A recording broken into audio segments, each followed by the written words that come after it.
Welcome back to Real Takes with me and Stott, where we are all movie love all the time. But tonight it's like more movie love, more of the time, all the movie love, every second of all the time or something, because I love this movie so much. It's like in my all-time top 10 list. I don't know how many times I've seen it. I watched it twice in 24 hours when I first saw it. I didn't see it in a theater. I saw it, we didn't even call it streaming then. It must have been showing on a cable show. And this movie is Gosford Park, directed by Robert Altman, which came out in 2001 and starred so many incredible people. I had to write down the list and I have to put my glasses on. Okay.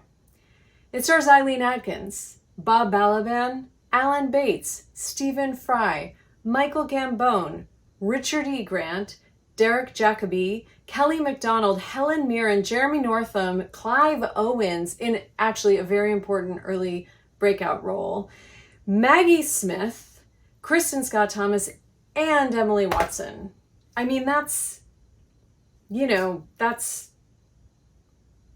don't even know how to talk about that. It's beyond an embarrassment of riches. But this is part of what Robert Altman has become known for, right? Is these ensemble pictures. So Robert Altman got big in the 70s with movies like MASH and California Split, and most importantly, Nashville. And he's made The Player and Shortcuts, and his last movie was Prairie Home Companion.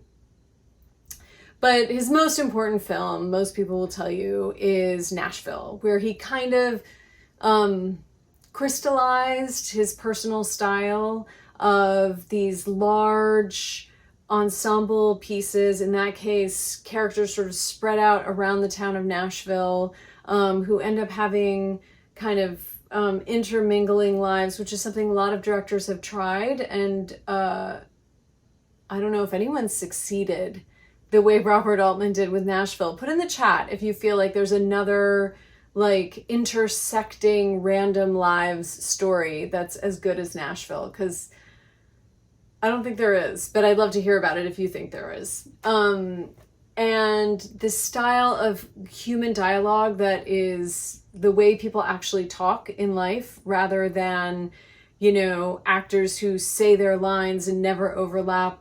Apparently one of Robert Altman's first directing jobs was for a Warner Brothers movie. I'm forgetting the title right now. I'll put it in the description afterward. And he directed it, and then Jack Warner was still alive and watched some rough cut of it and basically insisted that they fire Robert Altman immediately because he didn't even know how to keep the actors from interrupting each other. Which is funny because then he created a whole cinematic style around that I find incredibly compelling. And my favorite movie of his, even though I understand that Nashville is probably his most important film, my personal favorite is this film, Gosford Park, which he made with Bob Balaban. Apparently Bob Balaban came to him and said, hey, we haven't worked together, let's do something. And Robert Altman said, well, I've never done a whodunit. Let's do a whodunit.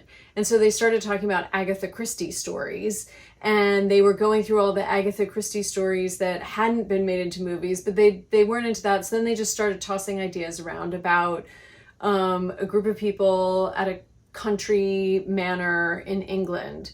And basically they use the whodunit as a vehicle to make some pretty searing class commentary.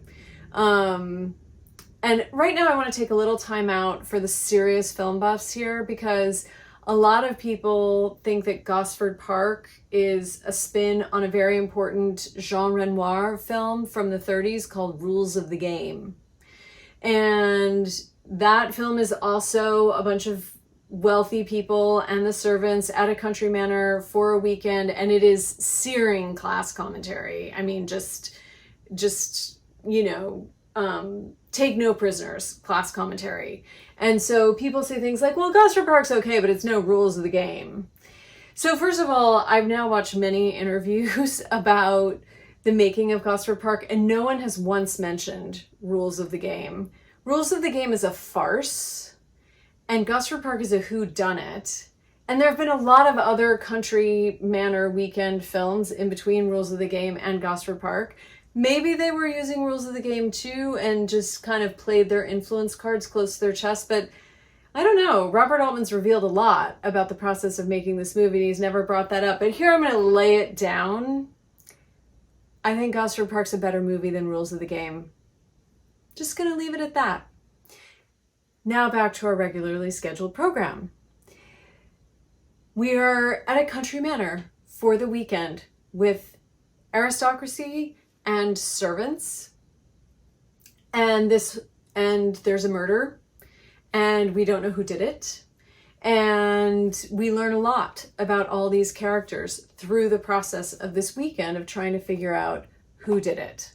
And Robert Altman has said that he's not really interested in plot. He's much more interested in character, which I think is part of what makes this movie so rich, is that even though there is this plot we're following, what we're really doing is having all this emotional information revealed about these people's lives. And there are kind of two incredible things about how this movie was made that are really unusual and that I want to share with you. And the first is they shot for about 10 weeks, and all these stars were on set the whole time. Now, if you don't know about filmmaking, this is radical. It is so unusual. Usually what happens is producers sit down and they figure out how many scenes each actor is in, and therefore how many days they will need them for, and how to overlap those days most efficiently with the other actors in those scenes. And in a movie like this, based on how many times each actor has like a real scene where we're focusing on them, each actor might come and go for 2 weeks or 6 days. But Robert Altman wanted them all there the whole time because he had these huge group scenes to do, and he never once focused the camera on the person the scene was about. He just had 2 cameras going all the time throughout the room. Sometimes the important information was said off screen, off camera, and you just have to be listening. And he said he wanted the audience to feel, when they left the movie, the way you feel when you've been at a party with a lot of new people and you're saying to whoever you were with, like, well, I met so-and-so and she seemed really nice. And then your friend says, well, actually, she's the sister of so-and-so who I talked to. Oh, she is? I didn't know that. Wait, I missed that. But what? He wanted to feel like that. And when you're done watching the movie for the first time, you do feel a little like that. And some people hate it. And I loved it. I loved it. Okay, so they've gotten all these big stars to stay on set for 10 weeks, which is a massive feat. And then there's a big reveal in the film. There are a lot of reveals in this film, and not just who done it. There's a big reveal toward the end of the film, and I'm not going to say what it is, but what I am going to say is that it wasn't in the script originally. That they were about 6 weeks into shooting, and one day Robert Altman looked at the actors involved in this reveal and he made this decision about their characters, and they added it in the script, which never would have happened if all the actors hadn't been there for the whole time. So that's where like staying true to your vision and knowing what you want can like reap really powerful rewards creatively, because Robert Altman has said, and I would agree with him, that he thinks without this particular plot point or character point that they added in, the movie would still have done okay and it would have been respected, but it would not have done as well as it did. It would not be resonating with people. And I totally agree with him. So yeah.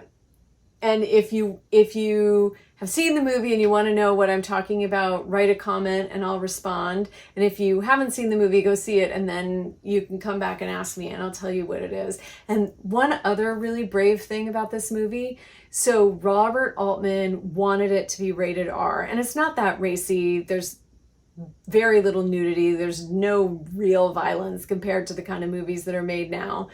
And so he put 12 fucks in the movie because the rating system in the US says you can only have 3 or 4 fucks in a movie, and then it's R-rated, regardless of anything else that happens in the film.